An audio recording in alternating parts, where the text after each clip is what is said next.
Welcome to the Rewilded Human podcast, where Dr. Lucille and Lynn will tackle your most difficult and intimate questions with candor, tough love, and a little dash of humor. In today's episode, when certain anxious people get more anxious, what they try to do is control other people around them, right? Oh, let's fix you fast so that there's no more cancer in our community. There's no more cancer that's looming that we have to talk about or any. Let's fix you fast. But for the time being, she has to, put up with her work environment, which became very toxic for her, especially during the pandemic. All her coworkers kind of turned on her and she was shunned by everyone. So I think the whole environment is very, very toxic for her, and she's just not happy there anymore.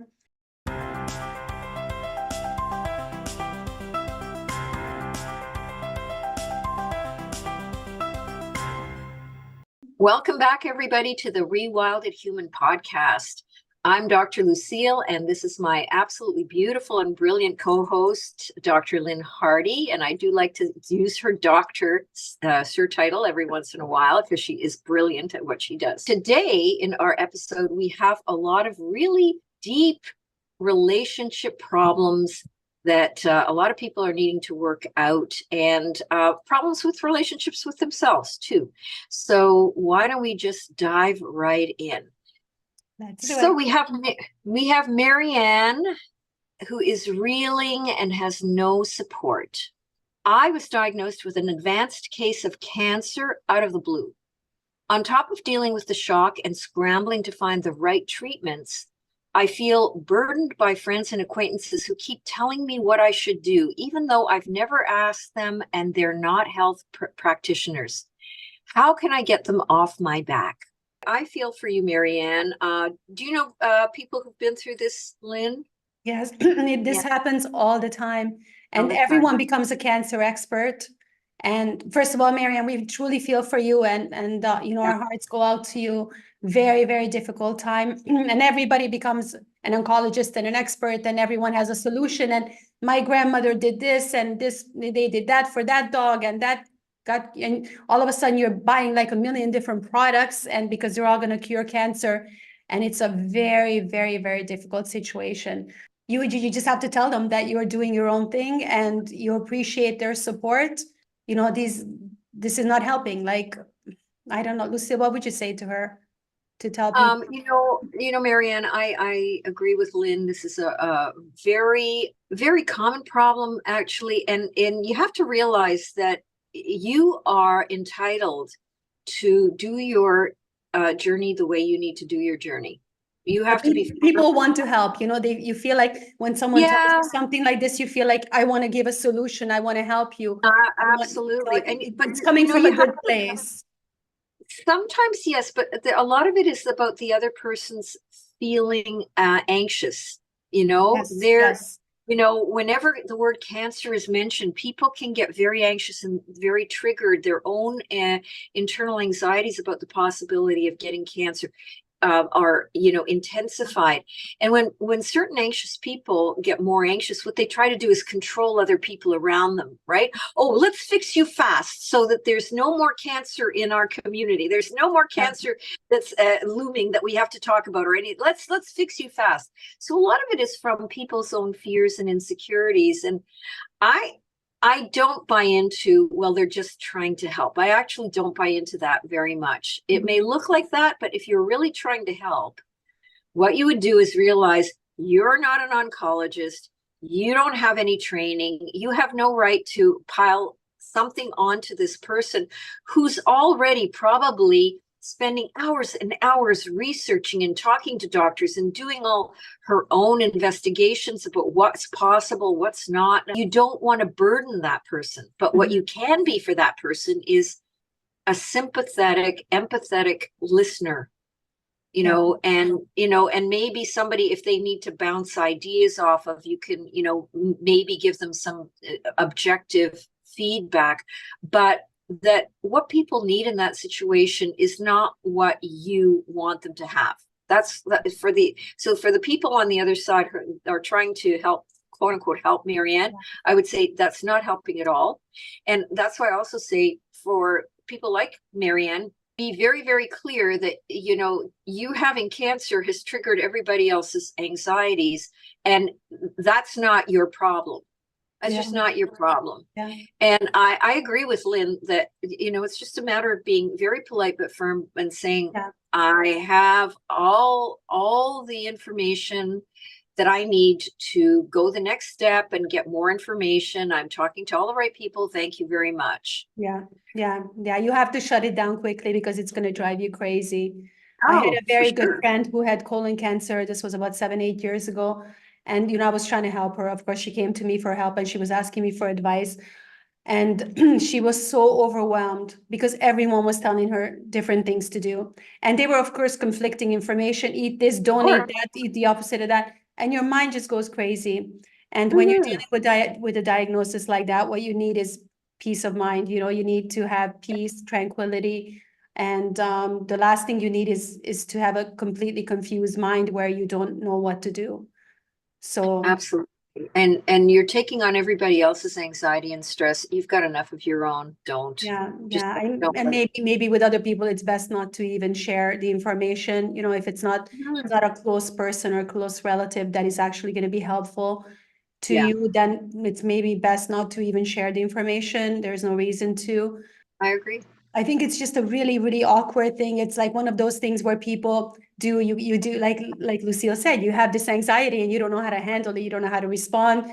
And you just kind of go into this nervous mode and you start spitting out information that is perhaps not helpful at all and not warranted and not asked for. So, yeah. Yeah. Marian, we wish you all the best. All the best. Yeah. Let's hope that you know, get through to the other side and you completely recover from this and that you have some peace. Absolutely. We wish you like a really quick recovery and a really strong emotional support from your friends and family. And hopefully they can come around and give you that. That is super, super important at this point in your life. Now we're on to Lisa. Lisa has no support with her problem. Another person lacking support. What's going on with you guys today? After decades of emotional suffering, I finally got into psychotherapy. It's been very helpful for trauma, but when I try to share my experience with my cousin and a friend, they tell me to just stop blaming my parents and suck it up. But I've been sucking it up for decades, and now I finally feel I'm coming out from under all my suffering. How do I get them to understand this? Is it important for them to understand this? Why is it so important for you, Lisa, to convince them to understand? I mean, you know, obviously when they're saying to you, suck it up, that's very disrespectful because they don't understand the trauma and the emotional suffering that you're going through or what you endured in your life. So it's easy for them to say, suck it up. You know, we all process these emotions and these traumas differently. But, you know, if the psychotherapy is helping you, then that's wonderful. I mean, you have to keep going and doing what is helping you in this situation rather than paying attention to what other people think or how they're judging you dealing with this situation. Lucille, what do you think? Well, I thought the first thing you said was also brilliant, Lynn, which is, well, why do you have to get them to understand? And you may have a very good reason, like maybe you don't have many people to confide in. This is an important part of your life and you would like to get some emotional support with it. It's very, you know, it can be like hugely shocking to people when they're starting in psychotherapy, especially about longstanding abuse issues. It's shocking. And it's like their whole world gets turned upside down and they're starting to put the pieces together and they're starting to feel like they're a little more empowered and they're understanding so many things about their lives and having aha moments. And it's, you know, in that way it's great, but it's such an upheaval in many ways too. Life, the way you thought it was, is not the way it really was. And it helps when you've got people in your corner who understand that and are there to support you with that and to say, you know, we get it, keep going, you're doing amazing, or even they corroborate that, yeah, it was a really toxic environment that you grew up in, and we're so glad that you're really healing now. You're taking your power and you're healing from it. That's wonderful. People really do need that when they're dealing with these important abuse issues. And it may be, I don't know, Lisa, maybe you don't feel you have anybody else that you feel you can confide in or get support from. And that's perfectly understandable. But I would say, I agree with Lynn that their response to you is so disrespectful and shows their complete ignorance of what good psychotherapy is really all about, that you might have to go into protective mode and just stop talking to them about it completely. And maybe, I don't know, maybe you find another source of support. It could be like a Facebook group of people who are, working their way out of abuse histories, or they're doing their own therapy, whatever. But certainly I support you. You do need that emotional backing of somebody, right? Absolutely. Do you find that people do get judgmental, when people go and get therapy? Yeah. Oh, yeah, for sure. You're showing me up, so to speak. You're going to therapy and you're dealing with your stuff. I chose not to deal with it. Yeah. And what, are you trying to say there's something wrong with me because I'm not going to therapy? Or and if it's a relative, they may not want to look at what was really going on in the family. It may be really just so shocking to them, something that again turns their whole life around, if they even thought that there was sexual abuse or other kinds of abuse happening to their siblings or their family members. Because most of the time when that happens, parents or whoever's in authority in the family will make everything look normal. Yeah. Yeah. And there's a big internal imperative that we look good to the outside world, and we don't breathe a word of any of this. Exactly. Deny, right? And so if you're in denial, and I have so many people who come to me, and they start and they say, geez, I've had this depression for so long, or I've had anxiety symptoms for so long. I ask them about, how they grew up, what their family was like, and they'll tell, oh yeah, we were a happy and close family. And then when we really dig into it, we find that, dad came home drunk every Friday night and beat up the mother in front of the kids, but everything was kept hush hush. And nobody ever talked about it. So the kids got a really bizarre viewpoint on what family is like, and that that you can't talk about these horrible things that go on, or you're gonna really destroy the family system. Yeah, absolutely. So yes, Lynn, a lot of people who are relatives or close friends of the people who have gone through the abuse, they don't want to hear about it. It will just upend their life and how they saw their past too. And it's really sad that sometimes you see it in families that people actually remember things completely differently. That you might remember this uncle as being the sweetest, nicest guy, meanwhile he was abusing you. And so, a lot of times it's different stories, conflicting stories, and I think my memory is the correct one, so you're wrong. And sure, I'm sure there could be a lot of judgment and a lot of miscommunication and or just bad memories or not remembering things correctly. So it's a absolutely very difficult situation, Lisa. We absolutely feel for you, and good for you for getting help. And we are so glad that it is helping, and keep going, and hopefully you'll be able to heal. Yes, absolutely. That's the most important thing. Yes, truly. And let's hope you find healthier support along the way. Absolutely. Yeah. All right. Well, Vicky is worried about total burnout. What can I do when I feel totally overwhelmed at work? I spend all my time there and no longer feel motivated. I don't enjoy what I'm doing and I've lost all interest. How do I avoid this burnt out feeling? Do you run across this a lot, Lynn? Yeah, I think this happens a lot. This is kind of like how in relationships as well, how you get the 7-year itch. And then you also in your workplace, you get this after, I don't know how many years, but after a while you feel like I've reached my limit. There's nowhere to grow from here. And you're just kind of stuck in a rut, especially when you're working for someone else. And perhaps this is not the career choice that you would have chosen for yourself. You're just not happy with what you're doing anymore. Yeah, it's really hard, especially when you have I know Vicky personally, so I know she has a family, she has children and everything. So it's very difficult to to make a change, make a drastic change and just start a new career. She's doing very well because she's gone back to school. And so she is learning new things and learning new skills, and that will open new doors for her as well. But for the time being, she has to, put up with her work environment, which became very toxic for her, especially during the pandemic. All her coworkers kind of turned on her and she was shunned by everyone. So I think the whole environment is very, very toxic for her, and she's just not happy there anymore. I mean, it's very difficult it's a very difficult situation to be in, and what a horrible feeling to wake up every morning and think, oh my God, I have to go to work. I have to go to work. I know, it's dreadful. That is horrible. Absolutely dreadful. And to do that, 5 times a week and to spend most of your life there is very, very toxic. So ultimately, I think when it gets to that point, it's very difficult to change your mindset and to try to enjoy it and enjoy the people that you're working with when all you want to do is get out of there. It's like when you come to the end of a marriage and you're like, I'm done, right? And then you say, well, just go home and enjoy your husband. Well, you can't, right? Because you're done. So absolutely. Yeah. Would you have any suggestions for Vicky? What do you think Lucille could?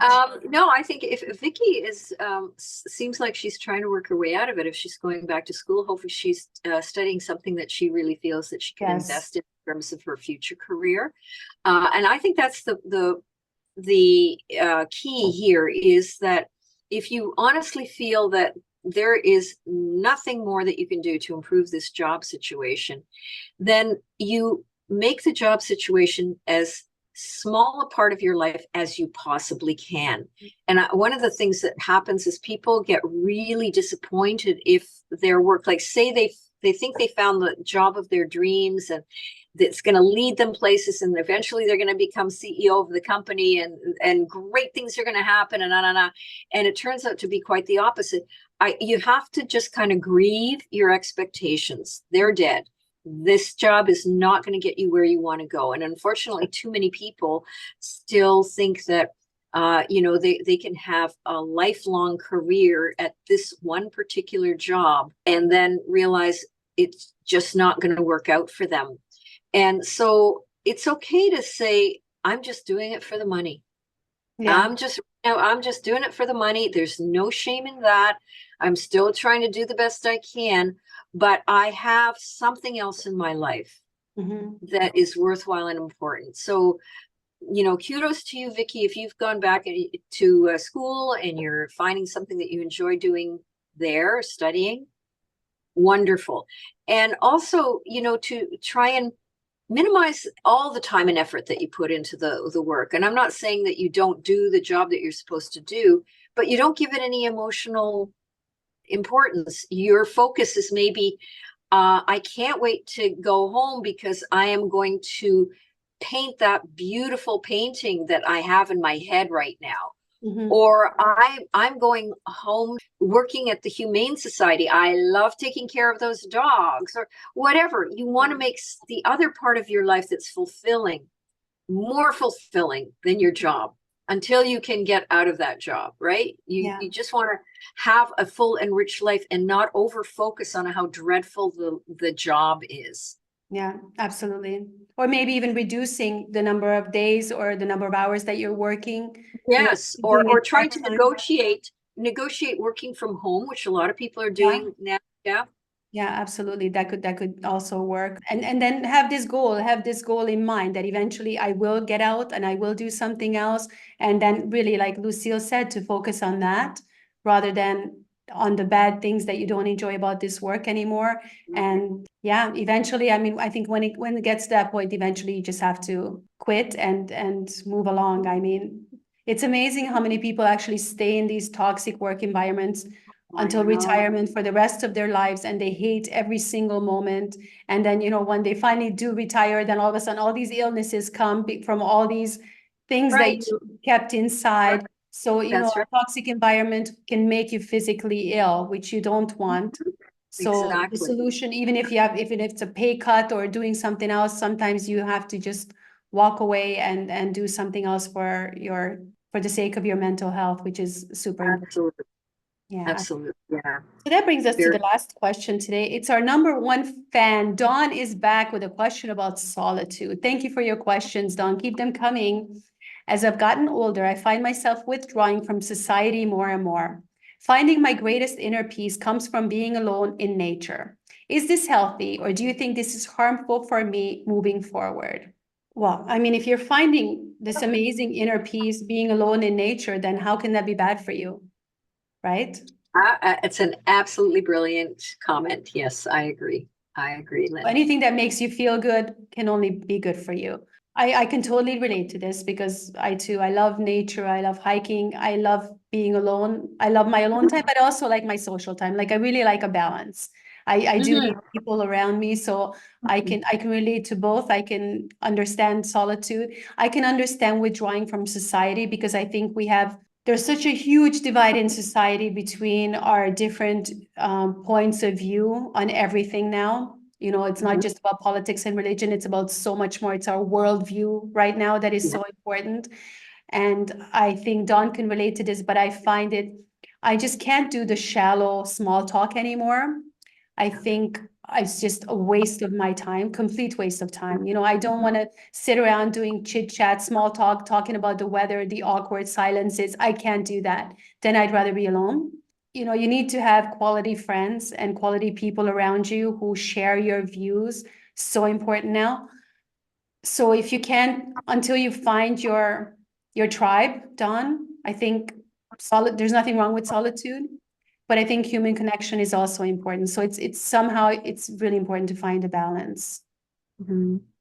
Yeah, it's actually very interesting. I think, Dawn, you may not be aware of it, but you are going through a very healthy phase of aging, that the people who age successfully, in other words, they remain relatively vibrant and youthful, and they are healthy on so many levels, they're the ones who do find more enjoyment in solitude. And that just naturally happens as we get older, if we're lucky.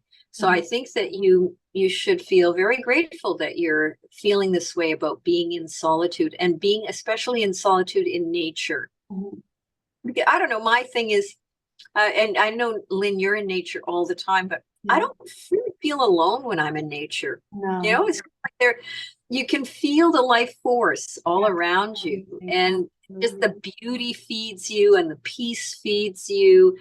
I don't think it's bad at all. I agree with you, Lynn, that it is very, very healthy. And there's something wonderful about being able to be alone with your thoughts. Yeah, because most people can't do that. You know, they need to I know, listening to something and doing something constantly. And how often do most people actually sit alone in their thoughts without devices, without a book, without listening to anything, just sitting out there in silence? I mean, there's something to be said for that. That's quite powerful. Yes, absolutely. That is the truth, that people, as they age, the successful aging ones, enjoy our own company, because it's kind of like we are having conversations with ourselves in our heads. You know, and those conversations are deep. It's not like, oh, gee, did I buy the right shade of lipstick this time? You know, it's not like that. It's about really reflecting more in depth about your life, about other people's lives, about what's going on around you. You know, if you can have those lovely conversations inside your own head, I agree with Lynn that you have a real gift there. It's a real gift, and treasure it. Yes, treasure it, and it will keep you strong and resilient for the rest of your life. Yeah, which we're going to need for the years coming up, right? Lucille, Yes. have you heard this, that something like 30 to 60 people, 30 to 60% of people have no inner dialogue in their minds? I think they probably do have inner dialogue, but it's not the kind that it's in any way healthy, I should say, right? It's the inner dialogue of, oh, you screwed up there. Oh, who do you think you are? Oh, you blurted out the wrong thing. But some people I've heard, they have nothing. Like they have absolute silence. There is nothing going on in their mind. Then maybe they're Zen meditators. Because truthfully, And I I was understand shocked. that.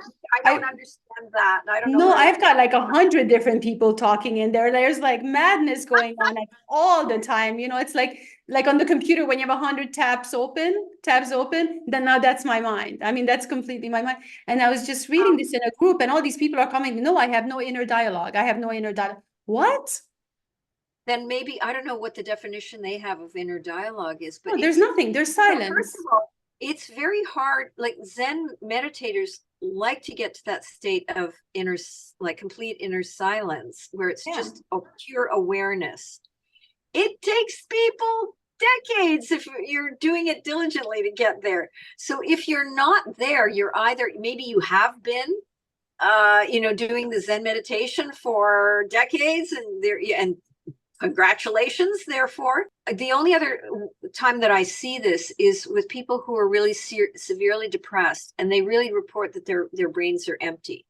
Wow. But everything about them feels empty, like empty and flat, and nothing's going on in there, So anyway, I would just, that seems very surprising to me too. Thanks for bringing it up. I'll keep my eye out for it, but I don't know what that really means. And I don't know what, I would be curious to talk to those people to see what they mean about they have no inner dialogue. I don't know. No, it's super interesting. Maybe we'll do a post about that on Instagram. It would be interesting to get some feedback and see how people, but back to you, Dawn. We think this is fine and there's nothing wrong with you. But do try for a balance, because human connections are also important for longevity and everything. So if you can find the right people to hang out with and spend your time with, then a little bit of both would be even more beneficial, I think, in my opinion. Yes, absolutely. Okay, guys. All right. Thank you so much. I guess we've come to the end of another fascinating episode. Thank you, everybody, for all your amazing questions. Keep them coming. Lynn and I absolutely love having these chats with you and with each other. So please remember to like, comment, share, and subscribe so that we keep the podcast going. And yes, so we will see you in the next episode, where we have some more very fascinating questions from people. Yes, we've got stingy husbands and divorces. We've got everything. Guys want to tune in for that one. Thank you guys so much for listening. Have a wonderful day.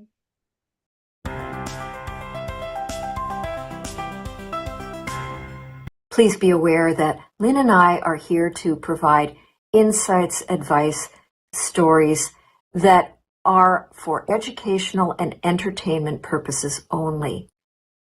None of our content should be considered to be personal, medical, or mental health therapy.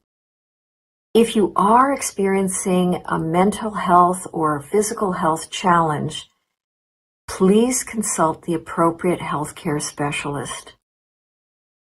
We are here to provide the best possible content in an atmosphere of positive conversation and personal growth.